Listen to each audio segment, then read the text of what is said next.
The internet is pitching aromatase blocking diets and supplements as a way to fight estrogen dominance in men. So, do they work? And is this even a real problem? Today, we're separating the fact from the fiction.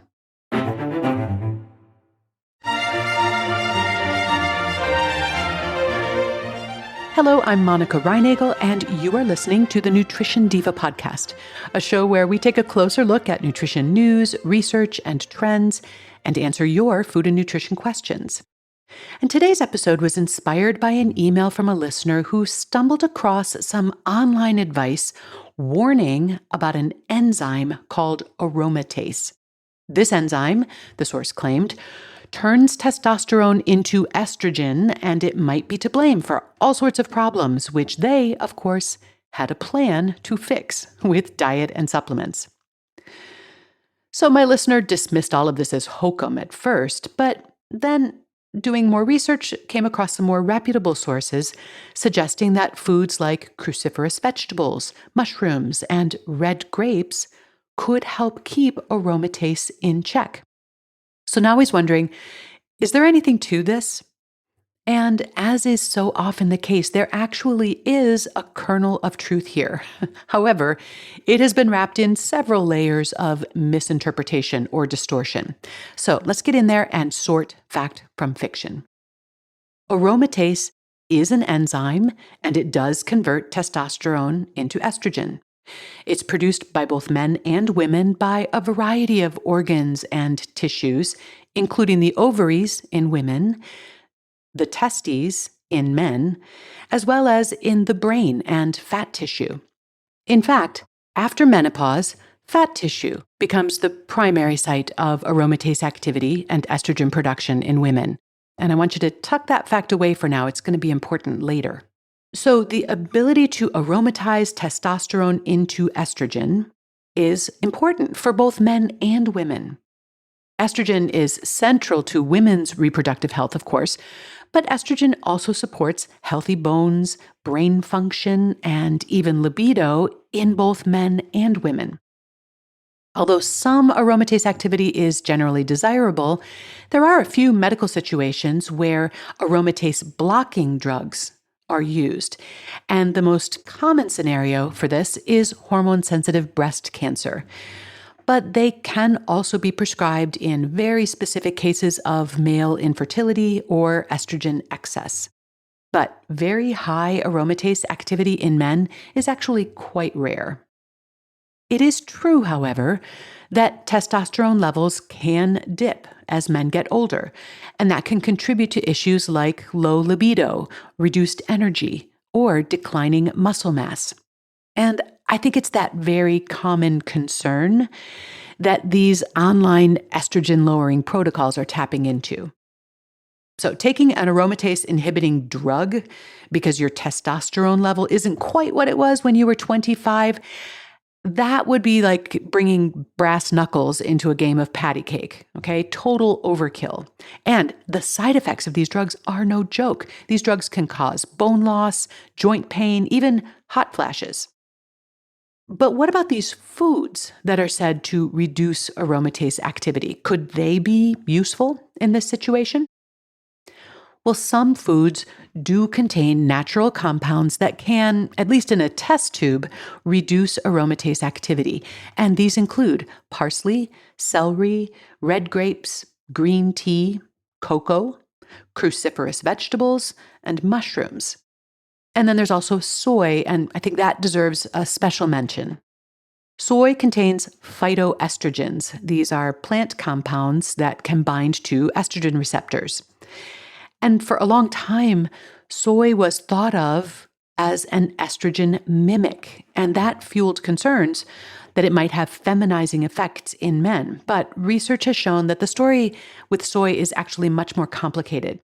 Although soy may have a modest impact on aromatase activity, eating soy foods does not appear to meaningfully affect hormone levels or activity in men or women.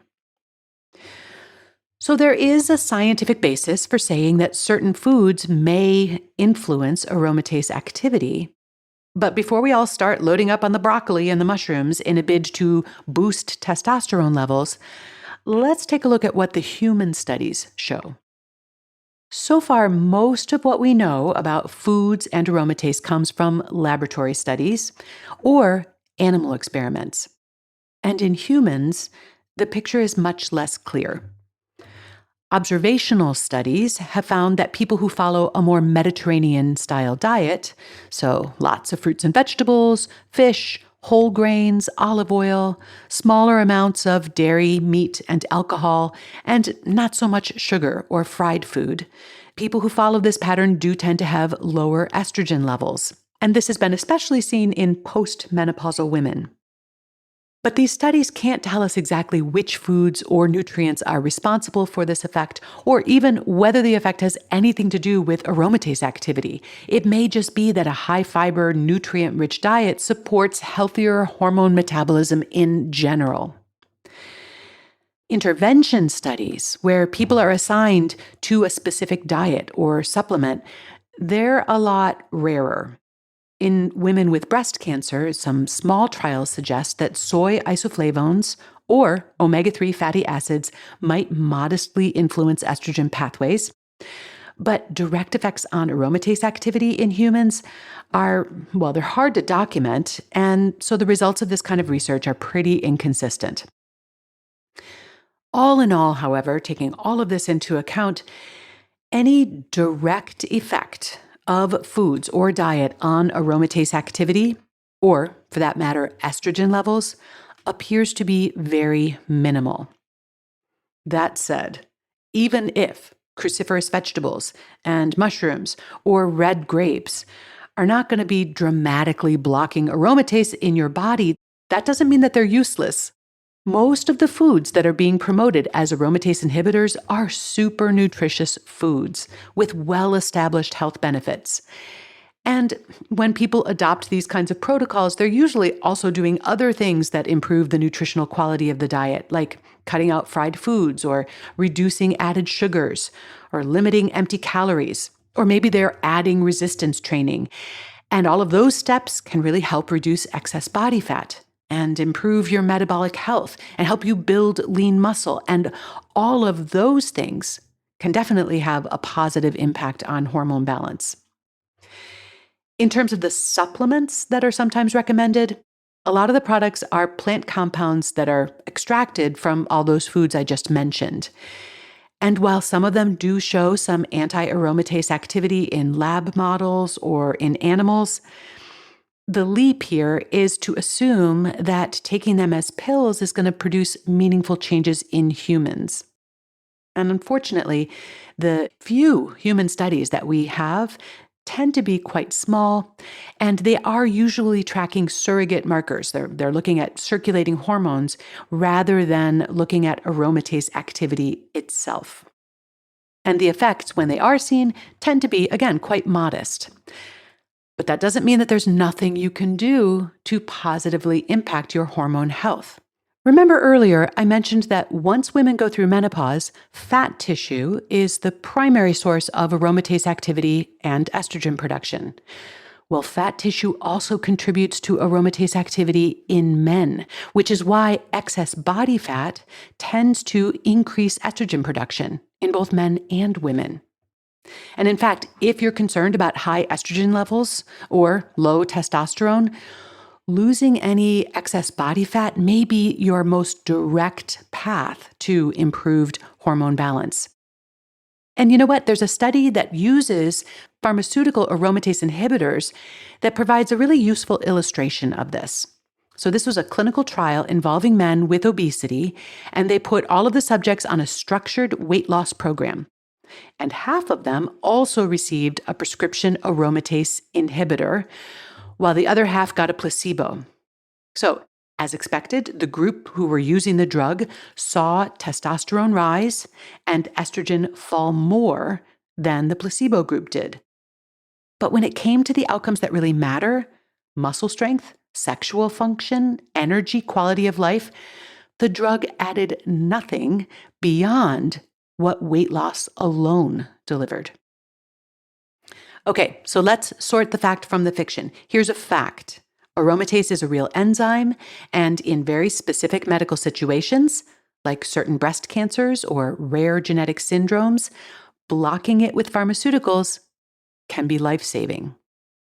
Here's another fact. Some foods and plant compounds can inhibit aromatase in a lab dish. And dietary patterns that are rich in vegetables, fruit, whole grains, and healthy fats are consistently linked to better hormone profiles and lower disease risk. But here's the fiction. The fiction is that you can meaningfully hack your hormone levels simply by eating certain foods. The impact of individual foods and nutrients on your hormones is at best very modest.